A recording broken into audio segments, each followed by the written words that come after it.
Good afternoon and welcome to another episode of Unscripted and Unchained RPG Review.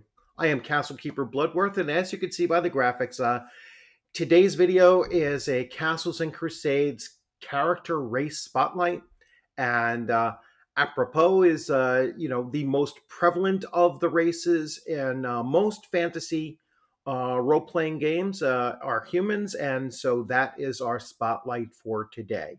The final one, there are only 7 playable races in Castles and Crusades, and basically saving the most versatile and the most dominant and prevalent humans for last. So here we go. Let's jump right into the PDF.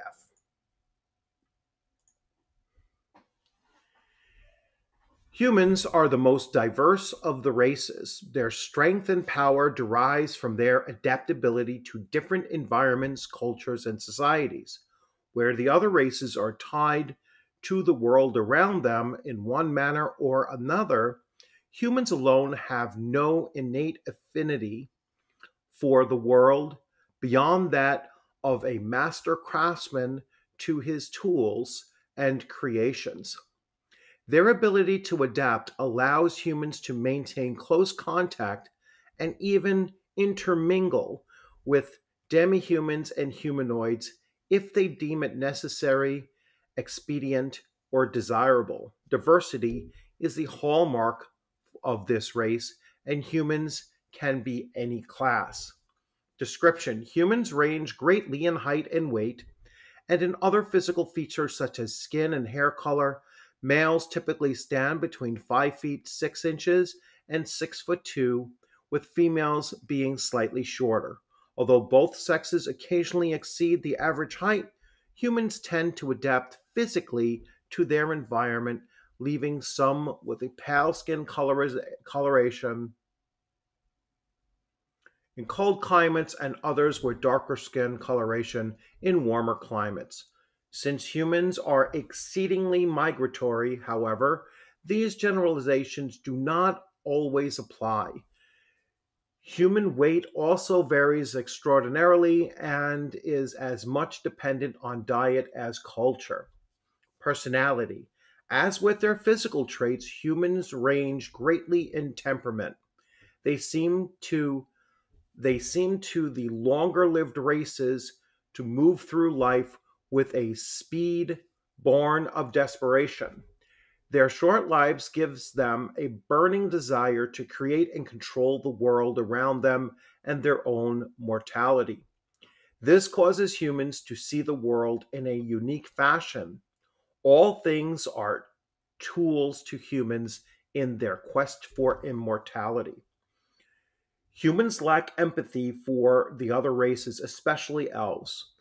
Their short lifespans create an awareness of the importance of things few others understand. Life is precious, and the wealth of it must not be wasted on frivolous things. In the passage of history, death marks one's life and can give it meaning, and only through life well spent can one gain immortality. Oft times, I'm going to try to scroll and keep my space, sorry.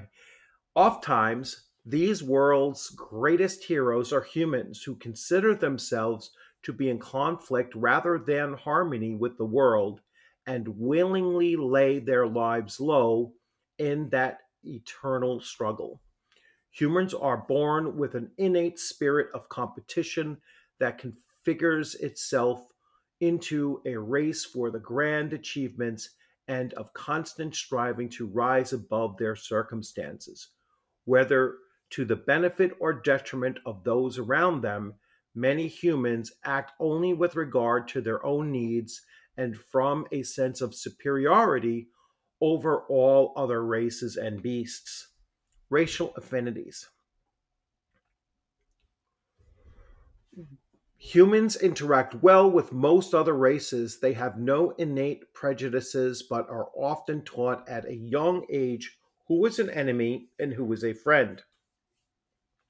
A human's enemies and friends are determined more by expediency and mutual benefit rather than any innate prejudice. Environment. Humans can be found in any environment or climate, though they usually prefer to live above ground. Their racial attributes and abilities, their primary attributes, because of the unique nature of humankind, humans choose an additional primary attribute for a total of three. That really is a big benefit because they can have up to three primary attributes at this point, basically giving them a +6 across three different attribute areas, or to use the terms of the Siege engine, they only need to roll a 12 on a skill check for those primary attributes rather than an 18. All right, so the human language is the common language. Their size is medium, their movement is 30 feet.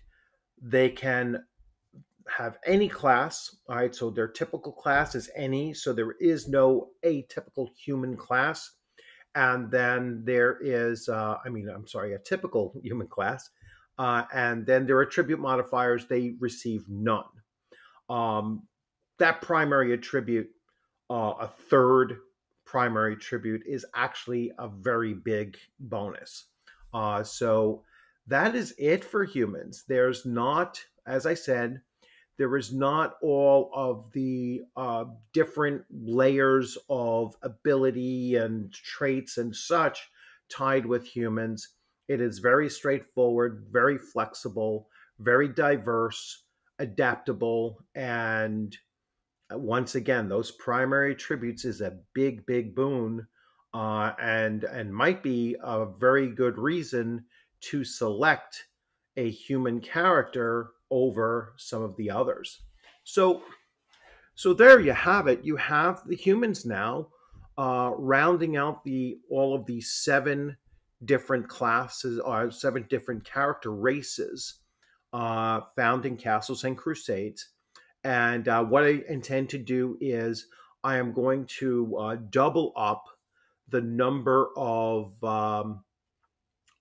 class spotlights moving forward until those are completed. So I believe the next class spotlight I'm going to do is Paladin. And then I still have an entire book full of what might be called like prestige or combination classes to deal with from the Adventurer's Backpack hardcover. So I will start dealing with those a little bit later as well. So the regular Tuesday Thursday schedule is going to probably change a little bit. You're not going to see the character races anymore, and I will move on. Perhaps what I might do for the character races is I will start focusing on the humanoid races and just go through those and do a little spotlight on each of those, because I get if the castle keeper wants to create um, playable races that are from the humanoid framework, then I will certainly consider taking a look of doing that. So, as always, thanks for joining. I hope you're enjoying these videos with Castles and Crusades as being a focus. It is a major focus on my channel. Castles and Crusades is, eventually going to become my primary uh, fantasy tabletop role playing game.